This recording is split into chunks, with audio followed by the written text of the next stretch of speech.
Welcome to H steno classes. Rajasthan high court की तैयारी करने वाले सभी छात्र निबंधों का अच्छी तरह से अभ्यास करें, क्योंकि अक्सर किसी एक महत्वपूर्ण विषय पर डिक्टेशन लिखवा दिया जाता है। तो आज का डिक्टेशन कन्या भ्रूण हत्या पर है।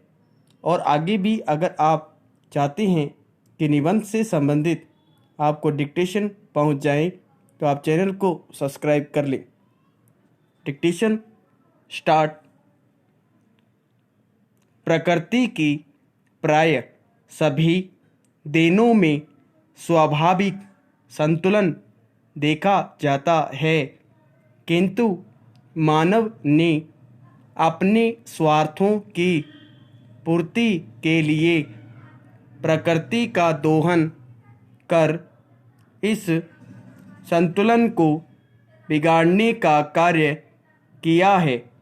इसने न केवल औद्योगिक विकास के नाम पर पर्यावरण का दोहन कर प्राकृतिक संतुलन को बिगाड़ा है, बल्कि स्त्रियों के साथ अन्याय कर पुरुषों की तुलना में उनकी संख्या घटाने का अमानवीय कार्य भी किया है।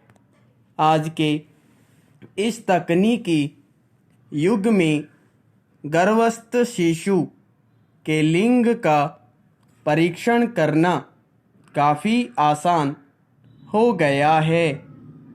गर्भस्थ शिशु के लिंग परीक्षण के बाद मादा भ्रूण होने की स्थिति में उसे मां के गर्भ में ही नष्ट कर देना कन्या भ्रूण हत्या कहलाता है।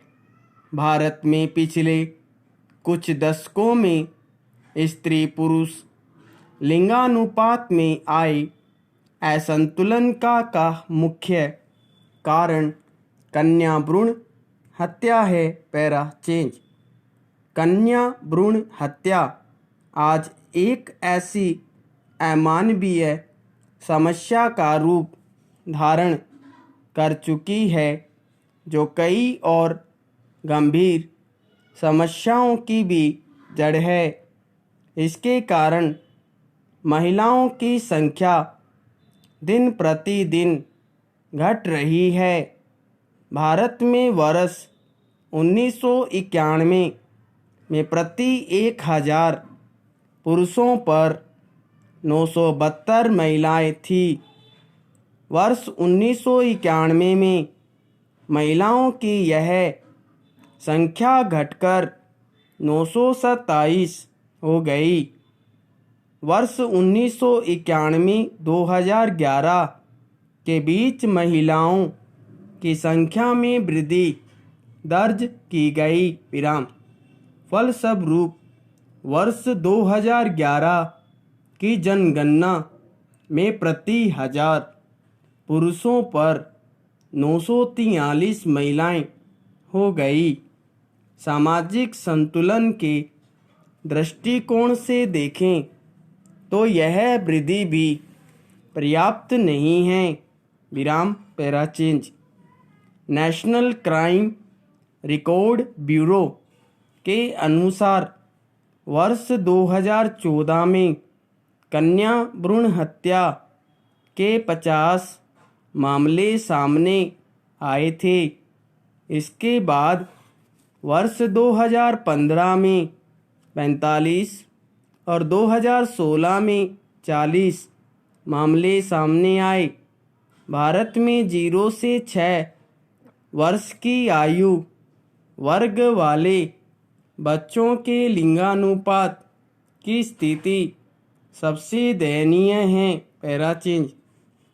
वर्ष 2011 की जनगणना के अनुसार हरियाणा के लिंगानुपात 889 है, जो भारतीय राज्यों में सबसे कम है।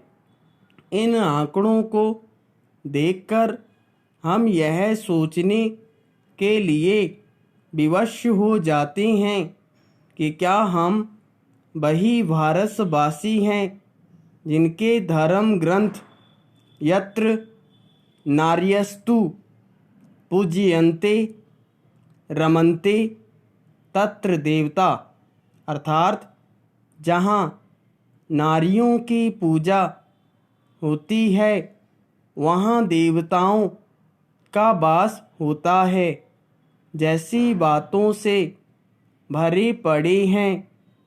विराम। संसार का हर प्राणी जीना चाहता है और किसी भी प्राणी के प्राण लेने का अधिकार किसी को भी नहीं है, पर अन्य प्राणियों की बात कौन करे।